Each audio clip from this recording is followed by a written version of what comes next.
Voilà, on va faire un petit exercice pour pas que vous confondiez des représentations isomorphes et des représentations égales. C'est important parce que le caractère, il caractérise à isomorphisme près. On a des isomorphismes, mais pas... on a des isomorphismes de représentation, mais pas des égalités. Et on va faire la différence sur quelque chose que vous connaissez, c'est-à-dire à partir de la réduction.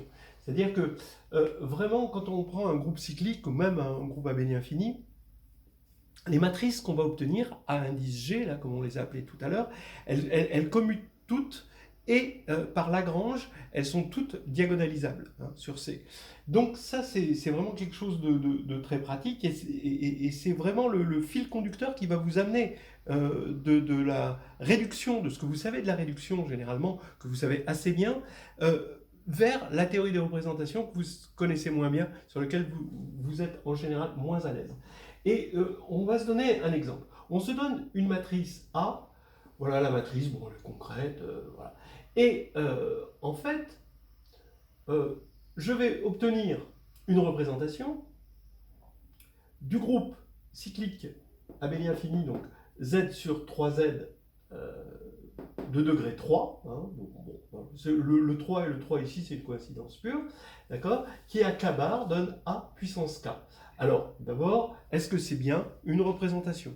Bon, il faut voir d'abord si le morphisme est bien défini, parce qu'ici on a enlevé le bar. Donc il faut montrer que A3 c'est l'identité pour montrer que ça ne dépend pas d'un représentant. Mais A est une matrice triangulaire supérieure, et donc on voit ses valeurs propres sur la diagonale, 1J, J2, voilà, et donc on voit tout de suite que A au cube est égal à l'identité, la matrice identité. On n'a pas besoin de faire des calculs pour ça, hein, d'accord, ça vient directement de ceci. Hein. Maintenant, A cube étant égal à l'identité, donc ça veut dire que cette application est bien définie, et de plus c'est un morphisme de groupe, ça c'est évident, hein, à cause des propriétés de la puissance. Maintenant, regardons le caractère de cette représentation, d'accord? Donc ça c'est une représentation qu'on peut appeler ρ, on regarde qui ρ, et bien qui ρ, ben, à 0, ben, ça va donner évidemment A puissance 0, donc l'identité, la trace c'est 3, 1, ben, c'est la trace, ça va faire 0, et 2, on va avoir au carré, on va avoir un 1 ici sur la diagonale, J2 et J, d'après le calcul de matrice triangulaire. Et bien ici, on va avoir 1 plus J2 plus J, ça va faire encore une fois 0. Donc, maintenant, au niveau des caractères, voilà le caractère, hein, c'est l'application qui a 0 donne 3, 1 donne 0, 2 donne 0. Et maintenant, on va le comparer avec un autre caractère, parce qu'on a le caractère de la représentation irréductible, qui 1, c'est juste l'application constante qui donne 1, d'accord, qui J, bah, qui va donner 1 J et J2, et qui J2 qui va donner 1 J2 et J, d'accord, qu'on peut trouver dans la table de caractères de Z sur 3Z. Et maintenant, quand on va faire la somme de ces trois-là, sur k bar, ben on va avoir 1 puissance k, plus j puissance k, plus j2 puissance k, hein, c'est bien défini évidemment, parce qu'on a pris des racines cubiques de l'unité, et on trouve aussi 3, 0, 0. Donc ce qui veut dire que le caractère de ρ, d'accord, ici, est égal au caractère qui 1 plus qui j plus qui j2. Mais ça veut dire que la représentation ρ, l'espace de la représentation ρ, est isomorphe à l'espace C1 plus Cj plus Cj2. D'accord? Ça veut dire quoi, hein? D'accord? Ça veut dire que on a C1, c'est une représentation de degré 1, Cj, une représentation de degré 1, Cj2, une représentation de degré 1, d'accord, qui correspond, en fait, ici, comme c'est le degré 1, hein, ça correspond exactement au caractère, hein, ici, voilà, parce qu'une matrice 1, 1, on peut lui associer canoniquement un complexe, hein, évidemment. Et donc, quand on fait la somme directe, ça veut dire qu'on va mettre ici une matrice, maintenant 3, 3, avec la somme directe, ça veut dire que ici, on va mettre nos représentations en blocs diagonaux. Voilà. Et donc ça veut dire, vous voyez, l'isomorphisme, ça veut dire que ici, quand vous avez ceci, alors là, je devrais mettre puissance K, puissance K, puissance K, puissance K, d'accord? Ici, je devrais mettre ici puissance K, 1 il est puissance K, J il est puissance K, et là J2 il est puissance K, mais ça revient à dire que c'est vrai sans la puissance K en regardant juste l'image du générateur 1. Donc, ça veut dire que ça, c'est semblable à ça. À partir du moment où ces deux matrices sont semblables, toutes les puissances vont être semblables aussi avec la même matrice de passage. D'accord? Donc, on va bien avoir ce qu'on appelle des représentations isomorphes. D'accord? Voilà. Et maintenant, il serait complètement faux de dire qu'on a une égalité. D'accord? On n'a pas une égalité, on a un isomorphisme.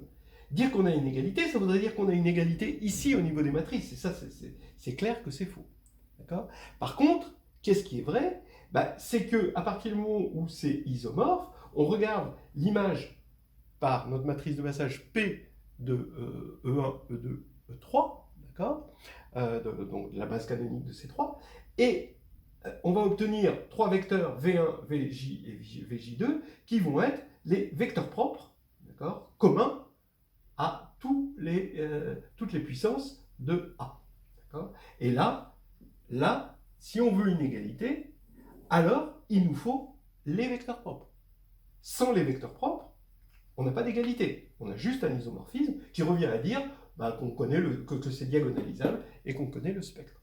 Voilà, donc là, c'est l'endroit où j'aimerais bien qu'un certain nombre d'entre vous réfléchissent, parce que c'est tout le piège de la leçon de croire que le caractère va vous donner une égalité, alors que le caractère vous donne un isomorphisme.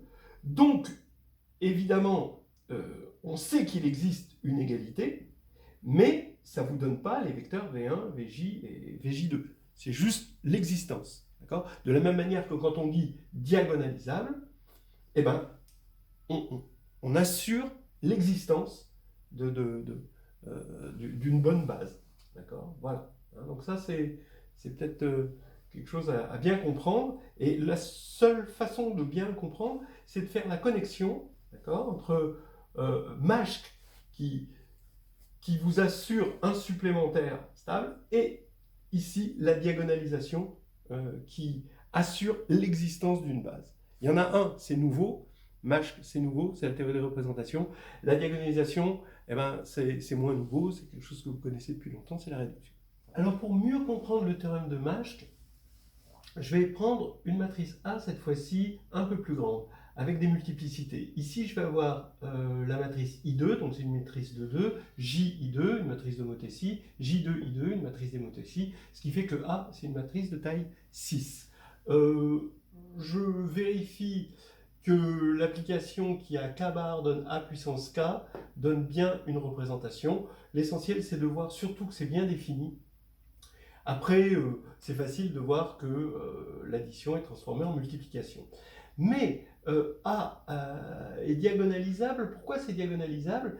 Ça, c'est un petit exercice qui est dans une des vidéos d'exercice de confinement, qui dit que, bon, comme ici, on a comme polynôme minimal x-1, x-j et x-j2, qui sont 2 à 2 premiers entre eux. Alors le polynôme minimal, même si c'est triangulaire par bloc, le polynôme minimal, c'est le produit des polynômes minimaux, et donc A a un polynôme minimal scindé simple, explicitement x-1, facteur de x-j, facteur de x-j2. Et en plus, le spectre de A, donc c'est diagonalisable, et le spectre de A, évidemment, c'est 1, J et J2, puisque ce sont les racines du polynôme minimal. Donc ça veut dire que A cube est bien égal, on n'a pas besoin de faire le calcul, vous voyez, ces petites étoiles, on s'en fiche, A cube est bien égal à l'identité, et on a quelque chose de bien défini, et qui va définir évidemment un morphisme entre Z sur 3Z et GL, puisque ça passe au quotient. Alors maintenant, que dit le théorème de Mashk?